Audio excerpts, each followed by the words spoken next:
What's up, marketing legends, and welcome to another episode of the Growth Colony podcast. I'm producer Liza from X Growth to tell you that each episode we bring in B2B leaders to chat about how you can achieve those everyday wins in the marketing world. Whether you're new to the B2B game, working at a leadership level, or even just showing some interest, we know you'll love the episode. So wherever you are, get comfy and enjoy the show. Amanda Kahlow, the founder and CEO of OneMind and founder and former CEO of 6 Sense, is here to challenge everything we think we know about sales. She believes AI isn't just for automating tasks. It's closing 6-figure deals with little human intervention, and she's got the recipe to prove it. In this episode, we're going to pack a couple of things: how AI is handling complex sales cycles, the cold truth about AI regarding replacing jobs, and why Amanda says we need to face this fact, what sales must do to stay relevant as this is developing. This is going to be a great episode. Let's dive in. Amanda, thanks so much for coming on the podcast. Yeah, thanks for having me. It's good to be here. So when we first chatted, you're like, it's going to replace jobs. This is going to make this happen. And I was like, complex sales? Really? Like, I just can't see that happening. Can you first tell people what you're working on so that it builds a little bit of context before we dive a little bit deeper? Yeah, great. So I like to say I started 6 Sense to find buyers that are in market, and I started OneMind to close them. And OneMind, we are building digital superhumans. It is a photorealistic face, voice, and a go-to-market brain to meet your buyers when they're active, ready, and engaged across any channel, to have as simple of a conversation to just qualify, to go all the way and pitch and scope and negotiate pricing, close the deal, answer the hard technical questions, etc. So our goal is to, like you said, we will be replacing some functions of go-to-market with these digital superhumans that provide a delightful buyer experience because they get instant access to answers when they want them, where they want them, and they don't have to make the small talk. Okay. That's very compelling. First time I heard that, I was like, I need to know more. And then you told me about this example that you had I don't know if you call them avatar or your AI, your superhuman. Okay, your superhuman closed a $200,000 deal. Well, she didn't close it. So I'll give the story of what happened. So we have Mindy, who's on our website. So if you go to onemind.com, you can talk to Mindy. And Mindy is booking anywhere between 10 to 20 highly qualified meetings a week for my sales team, which translates into close to $1 million in pipeline. And she can do, as you come in and have a conversation with her, she is there to qualify you, right? So to decide, well, do you get to actually book a meeting with our sales team or not? But she's also there to fully pitch, fully scope. So we had a buyer who came in, interested in it, I think saw us through Winning by Design, and they have a superhuman called Jack, is a clone of Jocko and selling on the Winning by Design methodologies. So they saw that, they came in, they had a conversation with Mindy. Mindy went all the way. She scoped it. She said, how many people are coming to your website? How much traffic do you have? What are your conversion rates? All right, let's talk about pricing. She negotiated pricing. And next thing you know, after a 45-minute conversation, booked a meeting with our salesperson. The next day, our salesperson got on the call. And the day after that, I got on the call with CEO. Each of those calls were about 30 minutes, and then it went into procurement. So of course, it's not going to close in 5 seconds. We're an AI company and we're selling enterprise deals to some of the biggest companies in the world. So the procurement cycle is real, as we all know, which I actually had a recent LinkedIn post of, man, somebody needs to disrupt the procurement cycle and we all need to have just a common set of terms we just agree to. Like, what do you agree to when you're the buyer and when you're the seller and you're the vendor, and come to that common set of terms. So I went off track, but Mindy went all the way through. So she was able to pitch, to qualify, to scope it. She negotiated price, and then she handed it off to our seller. Wow. And then the seller closed. And then the seller moved it to procurement. Yeah. So we're still closing it. We're still in the closing cycle, but this just happened a few weeks ago. What do you say to people who are like, no way, relationships, sales, that's what you need. And, it doesn't happen without the relationships. What would you say to those people? have two answers. I'll give you two answers. My first reaction is, what buyer actually wants to talk to a salesperson? Let's be honest. When did you get excited? Oh my God, tomorrow morning I have a 30-minute pitch with this company. Said no one ever to talk to that salesperson, right? So, and it's not, and it's, people talk about having relationships and needing to build this deeper connection. I'm not suggesting further along down the sales cycle as you're building, is this an enterprise deal? Yes, I think there is a place for the relationship. But 90% of the buying cycle is educating and understanding and uncovering pain and impact and how this is going to fit into my organization. And buyers are doing that self-educating. As Forrester says, 70% of buyers are educating before they even talk to a seller. So our goal is just to have these human-like conversations and bring to life all the great content that you have and all of the case studies and all the relevant information to make it easier for buyers to buy from you and to understand and have this empathetic experience versus, here's our website, good luck. Like, go find your way to navigate to the solution and answer your specific question. And they have a really hard time. But what if we could just make it instant to give them the answers, to pitch and qualify and scope the engagement and open their minds to what's possible with the solution before they talk to the seller. And then, of course, the seller can come in and have the relationship and, do the thing that a seller does. But I don't think we need it nearly as much. So I feel, the number of sellers that will be out there and the good ones will stick around. Those that are more transactional sales, I think it's time to reskill. And I'd even say the more complex, nuanced conversations that a sales engineer or solutions engineer has, those can be handled by the AI as well. So that's what I was going to ask. That's what I was going to ask of because some of the things that you described, definitely some of it is in the SDR territory, some of it is in the AE territory, some of it is in the solution engineer, sales engineer, whatever you want to call it, kind of territory.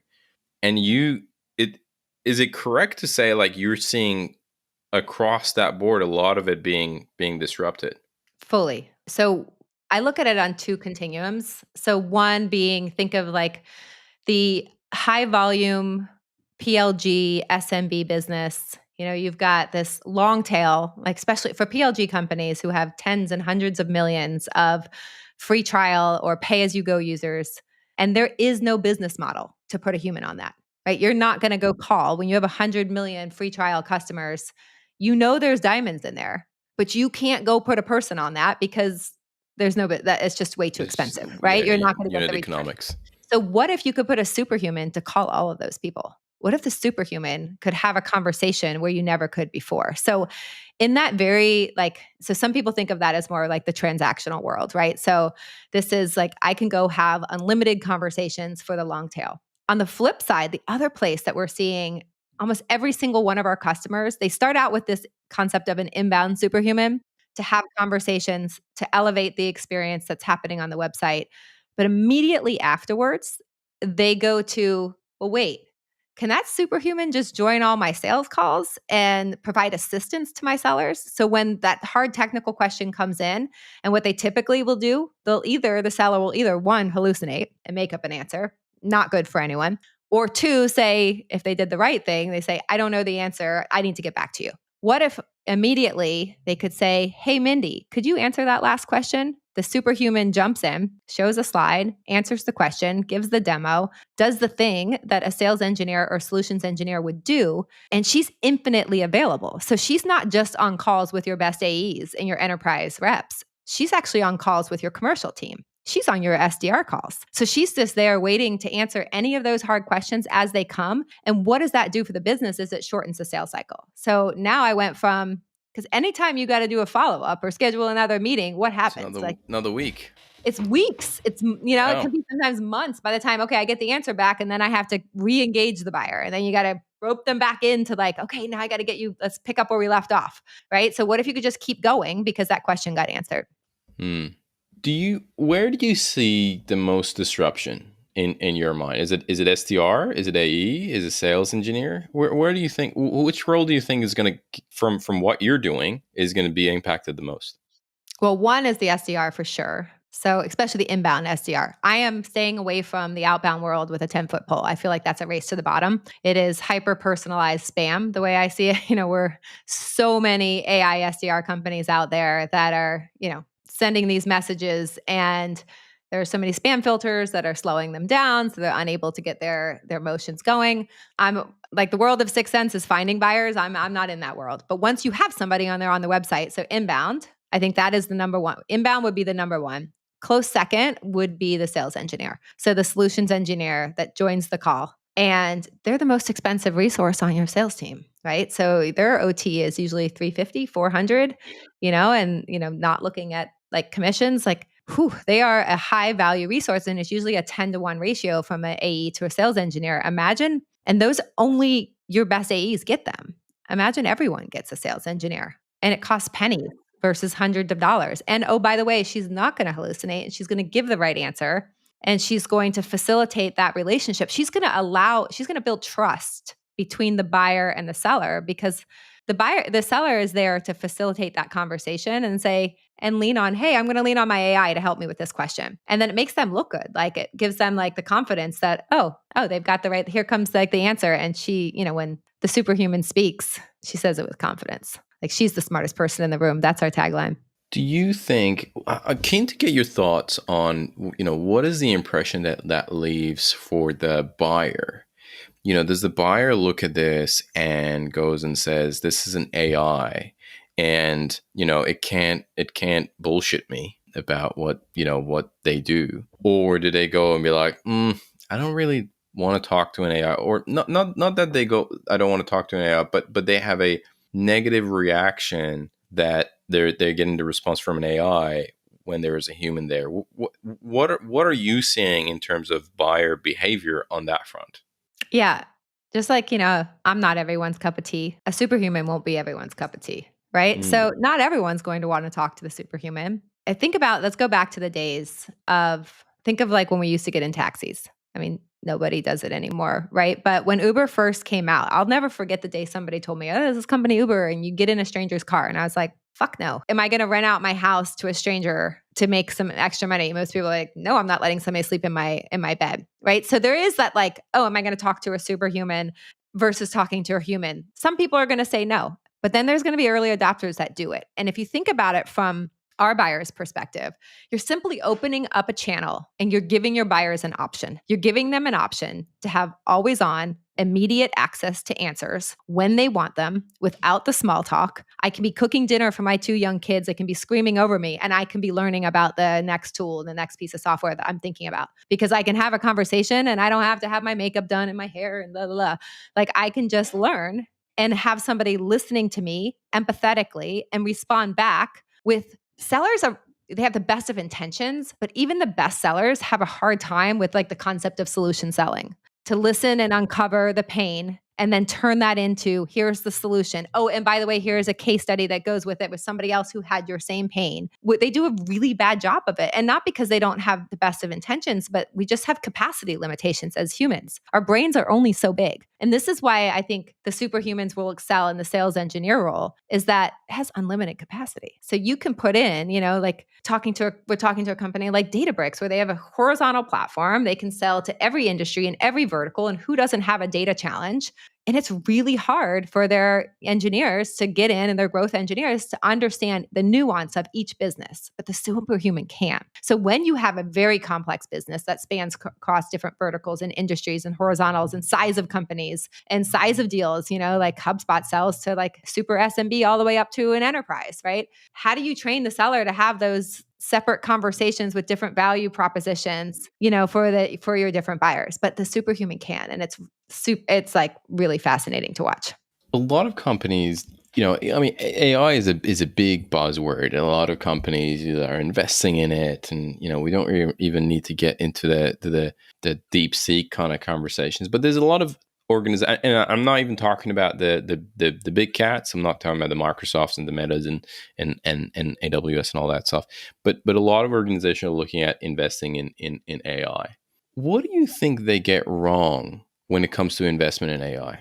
I think it's an incremental shift in their organization. Everybody is looking at AI for workflow and like agents. The concept of agents is a simple task that the AI can accomplish, right? It's like, even Benioff said in his keynote at Dreamforce, he said, the agents are there, and I don't know the exact words, but to do simple tasks and workflow. And those simple tasks are not moving the needle drastically, right? Okay, I'm getting some efficiency gains and I don't have to do this. And it's like, okay, this one little thing here, or I'm going to pick up the support call.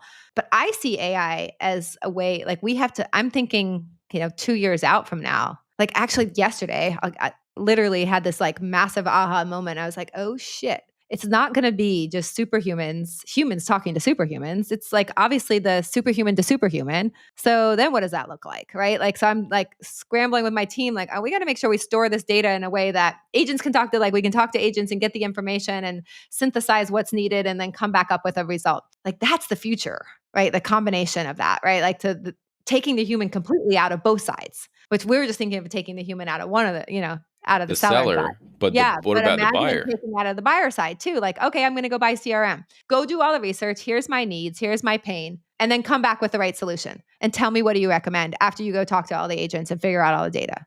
Wow. That's crazy. That's the future. That sounds like a pretty awesome future because... Or a future, imagine where you're talking to a robot. Like put the superhuman's brain inside of a robot and let it like go around trade show floors. I love that because going and looking for new suppliers is not enjoyable, easy, straightforward, none of that stuff. So you're moving towards, forget about the AI powered quote unquote sales assistant. We're talking about fully autonomous AI. Buying and selling. Yeah. Yeah, buying and selling and really moving the needle on some of the big tasks. And I think at the core of the underneath of what's getting built under all of it is the ability to structure the data and answer the questions with the data in a way that you have the topics and the embeddings and knowing where the guardrails are and knowing who you're talking to and contextually giving the right answer based on who you're talking to or based on past conversations or information that's in CRM. So it's all those like in some ways they're like the nuanced pieces of the conversation. It's not just like the face is gimmicky in a way. Like I'll say it like, do we really need a face? What the face does for me, and the reason why I'm so bought into the face, is it says to the buyer, you're about to have a human experience. You're not going to go chat with a chatbot. You're going to expect what you can expect from a human. Expect that I can ask you really relevant questions. I can turn around and give you answers. I can show a presentation. I can bring up my screen. I can click around and give a demo. I want you to expect what you expect from a person. And that's why we put a face. And it kind of takes the walls down for buyers. But I believe at some point the face is going to be commoditized. Voice is already becoming commoditized. Those things are going away. It's the brain of the go-to-market brain to contextually know and hyper-personalize, to have the right conversation and the right information at the right time, nuanced to that specific business. That's incredibly hard. And the AGI problem. So like the superhuman shows up to a conversation. How does she know when it's her turn to speak? I mean, that's a massive AGI problem, right? Like it's not easy to build, but there are these like... I mean, you have this problem with ChatGPT, right? Like you have to mute the ChatGPT. Be like, all right, let me just talk. Don't talk. Let me just talk. Or don't listen to anything else that I'm saying. Just I want to hear what you're saying. Very true. Like we built the interrupt feature and it took forever. Like I was like, guys, let's get this faster. I was dying, but like, it's not that easy, to like, and then, it's funny. So my head of sales and I always laugh. Like sometimes people are like, oh, I wish you were faster. And I'm like, do you? Because then she'd be interrupting you. So some people are slow talkers. Some people are fast talkers like me, right? So how does she know and calibrate to who she's talking to know when it's her turn to speak? Because if I'm a slow talker, then give me that room to pause and take a breath. And if I'm a fast talker and I stop talking, it's your turn.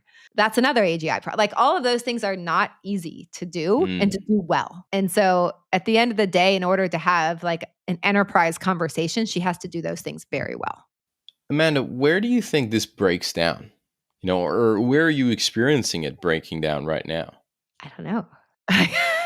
It's a great question. Well, let me. Yeah, I mean, like I think it breaks if humans are really fully out of the equation, then it's like, okay, a superhuman isn't going to work. We just have to be the like data between two agents. I think it breaks down. What are your thoughts? Let me put this question in as well. As the deals get larger, right? I mean, in the SaaS world, we're usually talking about a couple 100,000 in the enterprise space. It it could go into the million. There are not a lot of companies that do multiple million dollar deals, but there are organizations that would be in tens of millions of dollars. A deal would be tens of $1,000,000. In very rare case, hundred millions of dollars. You talk about those mega deals. Where do you, how do you see this application being the same in those environments? Or do you see it changing as these deal sizes get larger and larger and more complex? It depends the complexity of the product. If it's a highly nuanced services business, that I think that or what you're going to go in and build is different every time, might be harder for her. Okay. But a highly complex product that's $1 million, but we've done it before and I've seen it before, she can do it. Interesting. And So yeah, that's where the human, that's where like, we're not at AGI, where if it's been done before, she can do it. And if you've got call transcripts or FAQs or data on your website to back it up, she's got it. She's got access to that data. If it's new data that needs to be created, in theory, though, we could go out and you could actually ask her to come, but then you'd be asking her to basically hallucinate. You'd be asking her to make up a solution based on what you just heard that you think we can do. I wouldn't put it past her though. Like we'd have to work on that. I would bring my Gen AI team in and they're probably kicking me when they hear this, but I think it's possible. It's in the realm of possibility to get it right and make sure that she's not hallucinating, at what point is there a no, right? Or at what point can't we do something, for these larger, more complex custom solutions? Would you say that, right now it's a better fit for kind of product businesses versus services? Yeah, for sure. But that said, winning by design sells services and they're lugging their jack. Yeah, I He's know. creating real pipeline for them right now and driving the buzz. And he's got the, because they have, so no, because it's the nuanced individual complex services that it wouldn't be good at. Winning by Design, for example, they sell their revenue archacture programs and methodologies. And so it's just like the product. It's very structured. It's the same thing every time. They have custom things for customers, of course, and getting into their business, but it is the same product essentially that they're selling to multiple different organizations. So Amanda, a lot of salespeople are going to lose their jobs. Hey, is that what's going to happen? I think a lot of the world is going to lose their jobs, not just in sales. I think we are coming into an inflection point in time and in history where we have to retrain.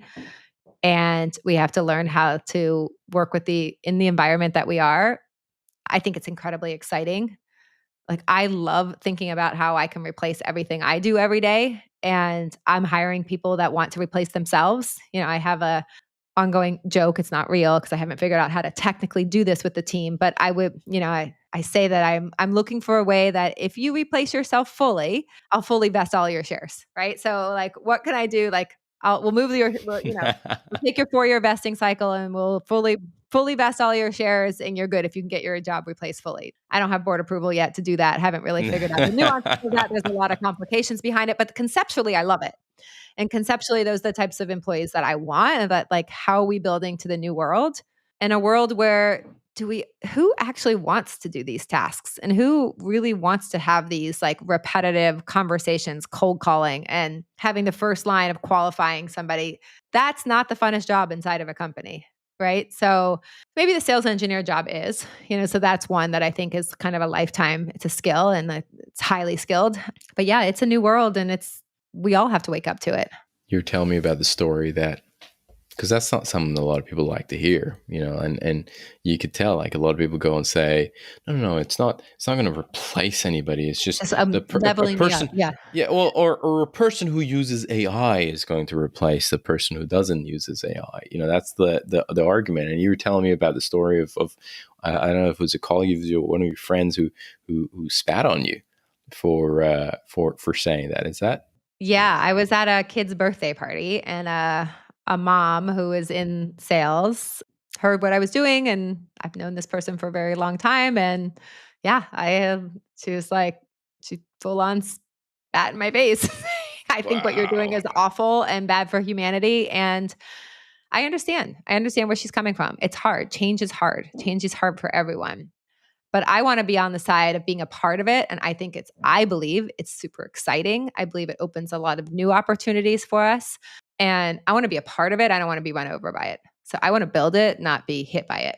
And the last question that I want to ask you before we go do some rapid fire questions is, okay, let's say I'm a salesperson, or I'm in that kind of sales function, whether SDR, AE, sales engineer, and I accept that change is coming. There's a couple of stages to this, stages of acceptance. Yeah. What do I need to do now? What is your recommendation? Where do I focus my attention? How do I upskill? What should I be doing? I mean, it depends which job. For me to be in the best place in 3 years time.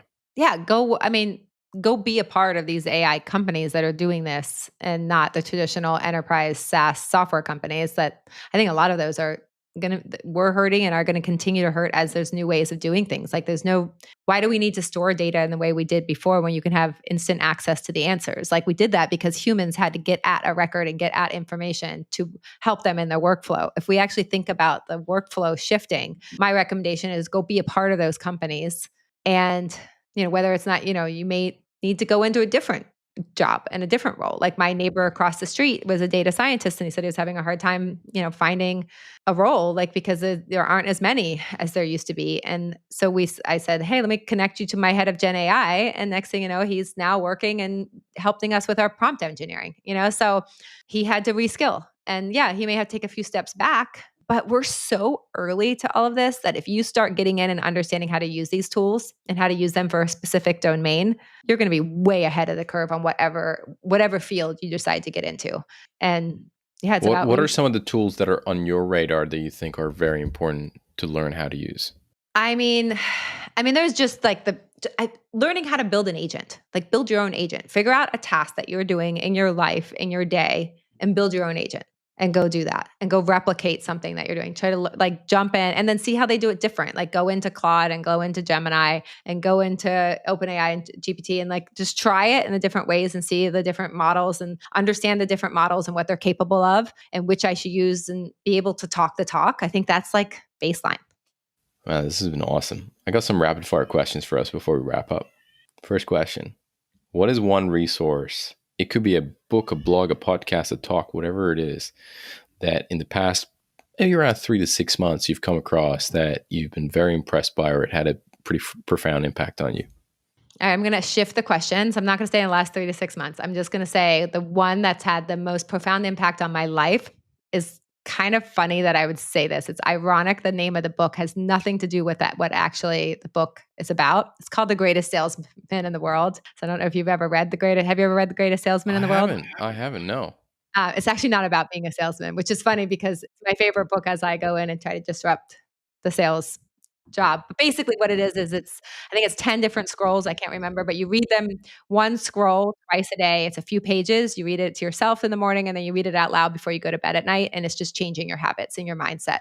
I swear that book is what changed my life. One of them is, I will persist until I succeed. And so if you say that for 30 days, twice a day, and you read the whole scroll and there's a poem kind of scroll behind it, it's beautiful. And you start to believe it. Like you say it enough times, you start to believe it and you start to make it happen. So it was a game changer for me. Right. Okay.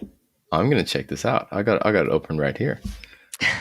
Second question I have is, and it's little for those people who don't like to read a lot.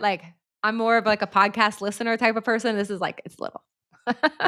We'll put it in the show notes for sure. If you could give one advice, and you've given some of this already, but if you could give one advice to people in the B2B space, what would that be? One piece of advice to people in the B2B space. I mean, it depends if I'm talking to an executive level or somebody down, but I'll go with the answer to the executive level is that we have to rethink our processes and how we go to market. And I'm not just talking about a superhuman, but everything that we do, instead of making incremental shifts, what is the future, and then work back from that. And I know, we all try to do that, but we keep looking at these point solutions. That's cool. It makes what we do here better. But anytime something is just making something we do better, for me, that's not worth it. Let's put our energy behind fundamentally shifting the relationship with the buyer and your product. What does that look like across both sales, customer success, support, et cetera? Amanda, who are some of the thought leaders you follow? Some of the people that are on your radar that you listen to and you take note? Oh, I mean, I listen to everybody, but I mean, I listen to the YC podcast. I'm always like a fan of like, what are the new companies that are coming out? What are they building? You know, I read everything that comes out of like Battery and Bessemer, and like they're doing a lot. I mean, I love to dig into numbers and how to measure my business and what I should be like looking at, and like the new way of efficient growth. What does that mean? And what are the new metrics and things around that? So for me, that those are really interesting. Probably boring for other people, but I love numbers. I love data. I'm a data nerd at heart. So believe it or not, I actually love data and product. I love Lenny's podcast on, building a great product. So I think he's got some really good nuggets in there as well. I can go on and on. Last question. What's something that excites you about B2B today? That it's getting closer to B2C. That I think that we can have a more human-like relationship. I like to think that we're bringing humanity into the buying process instead of taking it out, or giving people time back in their day so that they don't have to spend purchasing. Instead, they can spend doing and building and creating great things. And I think this is like, what an exciting time. I mean, to be a part. How can we not get excited about what's happening right now? We can be afraid, or we can be like, holy shit, this is amazing. And that's the way I see it. I love having my mind blown every day. Amanda, I just want to say thank you so much for coming on the podcast. This has been a really great conversation. And I mean, I've taken a few things that I'm going to be looking up, but I think it's very eye-opening, the very refreshing, your take, very eye-opening. And it's one of those conversations that you have to go after and dig more. So just want to say thank you so much for being a guest on the podcast. Thanks for having me. It was a pleasure. Today's episode of Growth Colony was produced by Liza Maywald and Alexander Hipwell. It was edited by Dave Samito, with additional editing by Liza Maywald and music arrangement by Liza and Alexander. Special thanks to Tina Wabe. We couldn't make this show without you. This episode was hosted by Shahin Hoda, Director of Growth at Xgrowth. If you enjoyed the podcast, please subscribe and give us a rating on Spotify or Apple Podcasts. If you'd like to know more about Growth Colony, check out our newsletter and subscribe with the link in the pod description. Do you think you'd be a great guest, or just interested in a chat? Send through an email at podcast@xgrowth.com.au. That's podcast@xgrowth.com.au. Or fill out the form in the description. That's all for now. We'll catch you next week right here on Growth Colony.